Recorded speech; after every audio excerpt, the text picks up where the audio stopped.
All right, it is September 11th, 2021, and today is normally a day reserved for mourning and remembrance for me, given 9/11 and my role in the military afterwards. But today that is changed because a new friend, mentor, brother, absolute warrior and leader of men came into my life over the last year, and his name is Michael Campbell, and today is his birthday. And Michael is served in the Marine Corps. He's a professional golfer. He played earlier in his life and had a son, special needs, and had to unfortunately pull away from professional golf in order to take care of those duties and responsibilities. And now that his son is older, he is making a comeback to the PGA Tour. And I will tell you what, check him out because he is legit. And this time next year, I believe minimum we'll be watching him on the Corn Ferry Tour. So check him out, Michael Campbell. His Instagram is Smiles I Stutter, which is the emphasis or the name of his nonprofit. He started with the mission of giving a voice to those that don't have a voice. So today's his birthday, and I want to do something special for Michael today. I planned to get him a tour bag, but he went and got it from TaylorMade before I could use my pro deal to get it for him. I tried to get him some wedges. He went out and paid my account off before I could do it, so he just won't take anything from me, and that's understandable because Michael's love language is definitely not receiving gifts, it is giving gifts. And with that spirit, there's going to be a couple options here for his birthday present. I thought long and hard about this, and clearly Leo's disagreeing with the decisions here because he's whining in the background. Quiet, Leo, quiet. So the two options that I came up with after a lot of thought and consideration are the two, and this is actually an interactive video, so you will be able to select which birthday present you want for yourself, Michael, and if we decide to post this, the audience can have some input as well. So here in a second, you're going to see a little bubble pop up, and you can pick which one you want to see Michael get. So the first option I came up with is in the spirit of 9/11 and in the spirit of what the second gift is in remembrance. The first gift is a offer to sing the Happy Birthday song in Marilyn Monroe rendition in Ranger Panties and my NFQ Never Freaking Quit shirt on camera to Michael for him to remember it for the rest of his life.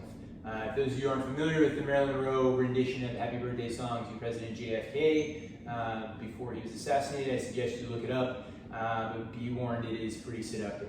So that's option one. Option two is, like I said, today's 9/11, and as this was coming up, I was thinking back and remembering some of my guys and remembering things that happened.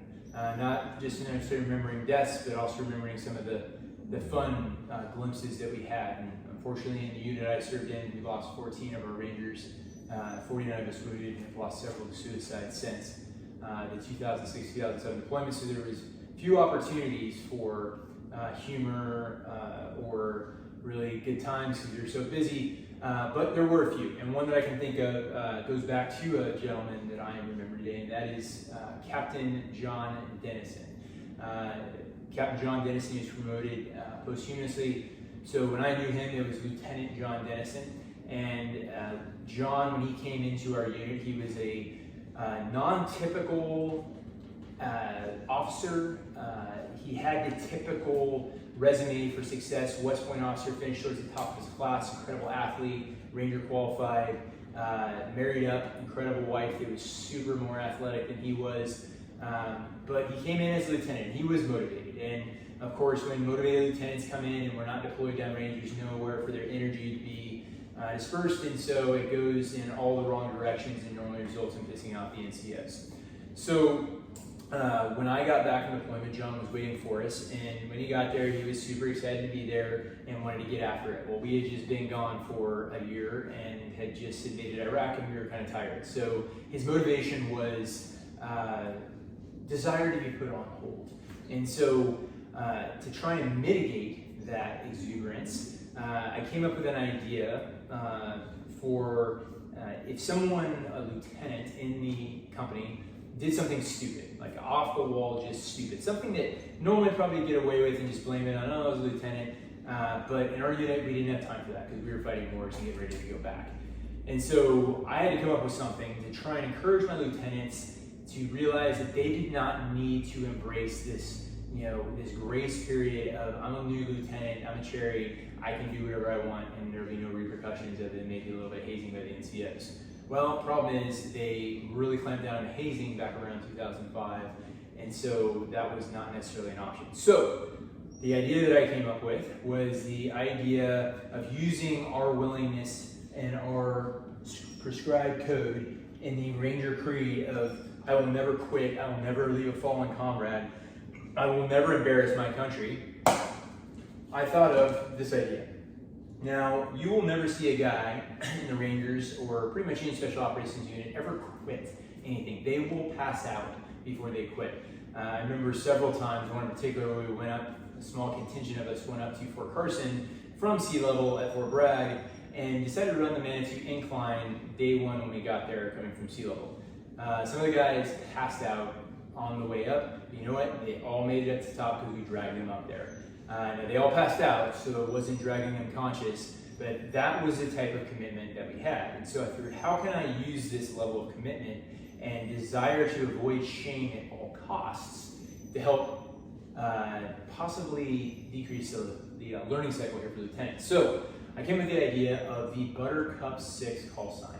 So if a lieutenant did something that was just normally deemed appropriate for a lieutenant, but was deemed annoying or irritating or basically just caused our olfactory senses to be dismissed for a few minutes, that would be eligible criteria for the Buttercup Award. And when you got the Buttercup Award, your call sign, under all conditions, to include on the radio in theater combat would be Buttercup 6. So, you can imagine as we're going across the call signs of Headhunter 6 and Headhunter Charlie 6, Spartan 6, whatever, when the call sign Buttercup comes up, Apache helicopter pilots tend to get a little bit of a chuckle out of that. So that was what I came up with. And John was the first awardee of the Buttercup call sign. And the interesting thing about it, he embraced it, of course. But I'll tell you what, no one else ever did anything dumb enough to get that award from him. And so it served a purpose. It helped guys lock in their shot group or tighten their shot group a little bit and make less mistakes and be less annoying. So there were some that just chose to not speak at all or ever be seen for the first year or so of their time in the unit, and they didn't bite so well. So John was the first one to earn the call sign. He embraced it, and he set the standard and ensured that no one else was ever going to make the mistakes he did. And he unfortunately died in Thanksgiving Day, November 2006, with that call sign. And so the call sign went into retirement until we got back from that deployment about a year after John died, after we got extended.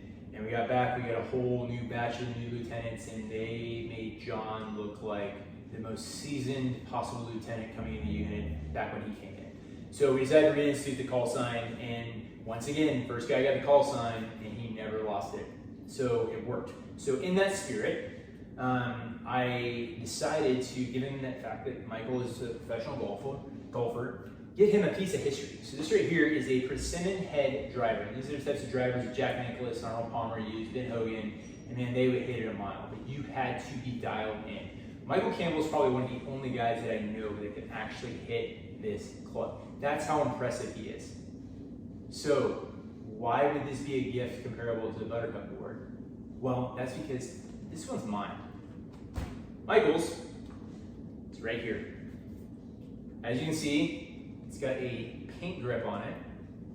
It's got the Texas A&M logo on it, which being a Baylor PhD student, I had sworn an oath of allegiance to not care for any Texas teams, and given the fact that Baylor's in Waco, I guess Texas A&M is one of their biggest rivals. So this club here is the Pink Buttercup Award. And how it is earned is if anybody on the golf course, and just to back up, Michael is really big on standards, and the one thing that will get him fired up is when someone doesn't meet the standards that have been prescribed of either your own game or playing with him. So, types of things like digging your club, yelling obscenities after a bad golf shot, or yelling anything after a bad shot to mess with the competition. Messing with someone to a level that is just not appropriate. Another big one, picking up your putts and giving it to yourself. Don't do that, all right? Don't finish your putts, all right? You gotta finish everything, right? I mean, I don't remember when Michael and I were in the military, if we got to say, hey, ISIS, can you just give us the objective? No, it didn't happen. So that would be one. Another one, picking up when you have your net double bogey to avoid the embarrassment of a quad and the overall scorecard, because when we play, it's all straight up, no handicaps. So those would all be things that would be eligible criteria for winning the pink buttercup driver award. So what happens when you win it? So nominations go in at the end of the round, and if there are any nominations, they will be put forth and voted on, with Michael being the tying vote, and then if necessary, me being the next one. So when you receive the pink buttercup award, you'll be required to carry it around with you until somebody wins it back from you. And the very first tee box, the next time we play, or you play with Michael, you have to tee off right in front of everybody with this persimmon head driver with the pink grip for the first tee shot. So, Michael, this is your opportunity to give people incentive to do the right thing. Because I know that I am not looking forward to teeing off on this thing on the number one tee box, and this will all be thinking about my head next time that I get a little frustrated about not meeting the standard that I know that I can meet because I want to get lazy with my golf swing. So, Michael, happy birthday from me, happy birthday from Leo. He says hi. Look forward to seeing you on the golf course. And man, I will tell you what, you motivate the heck out of me. I am so proud of you for what you're doing. I know that you're going to make the PGA Tour. I know that you're probably going to be winning the US Open. I know that you're probably going to give me all access passes to all sorts of things so I can go out there and pretend that I'm playing out there. But I know that you're going to do it because you are doing this for a different reason than most people are doing it. You are doing it to show people what is possible, and man, I am so behind that, and I'm so proud of you. Happy birthday, man. September 11th, 2021. Hope you're enjoying yourself up in Colorado, and this will be waiting for you when you get back.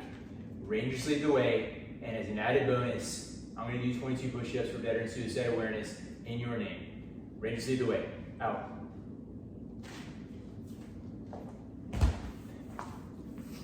Okay. I mean, the Marilyn Monroe video would have been pretty legit. I've worn shorts on the golf course the last couple of days, so my legs